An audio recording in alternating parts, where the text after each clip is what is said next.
Aikin hajji da talbiya. Aikin hajji.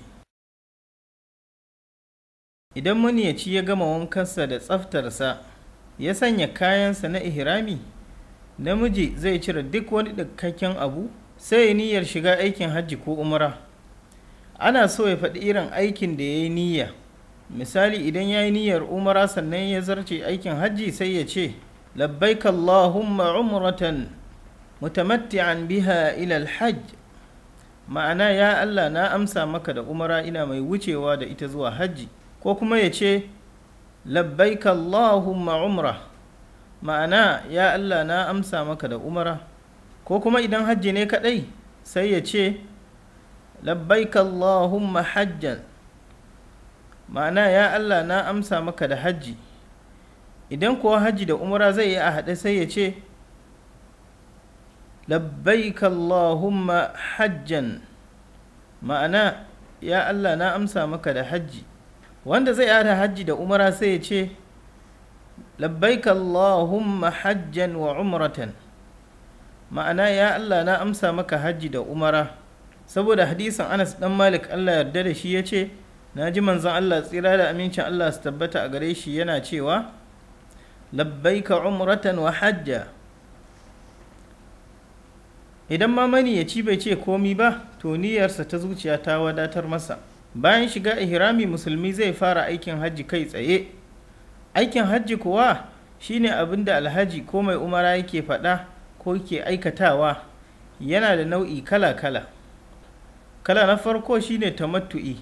Tamattu'i shine mutum ya yi niyyar umara a cikin watannin aikin hajji, ya gama umarar, ya fita daga cikin ihraminsa, sannan sai ya yi niyyar aikin hajji a wannan shekarar da ya yi umarar.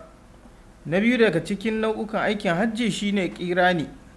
Ƙirani shine mutum ya yi niyyar aikin hajji da umara a tare gaba ɗaya. Nau'i na uku shine ifradi.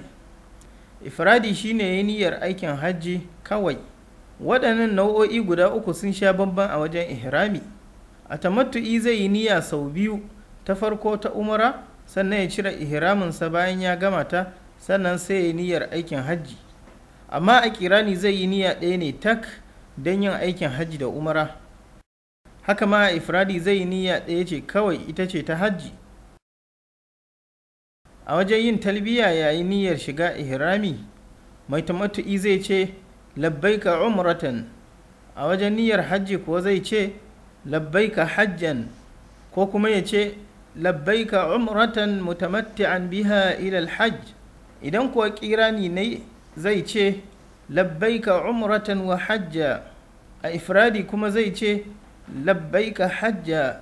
Hadaya tana wajaba akan mai tamattu'i da ƙirani, amma ba ta wajaba akan mai ifradi.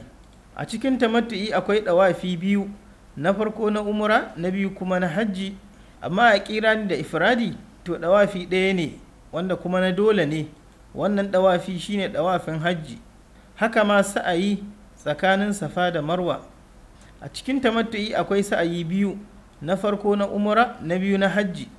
Amma a cikin ƙirani da ifradi sa'ayi ɗaya ne kawai, shine sa'ayin hajji kawai.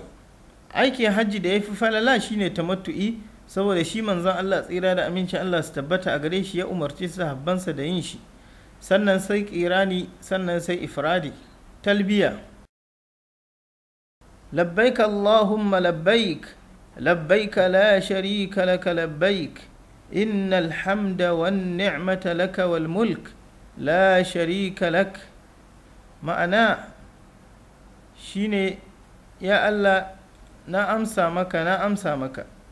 Yin talbiya sunna ne, namiji zai ɗaga muryarsa da ita, mace kuwa za ta yi sa ƙasa-ƙasa don gudun fitina.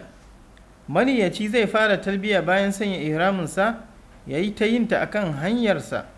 Ana ƙarfafa yinta a wurare da yawa, daga cikinsa akwai idan ya hau tudu, ko ya yi gangara, ko ya yi sallar farilla, ko idan dare ya yi, ko rana ta yi.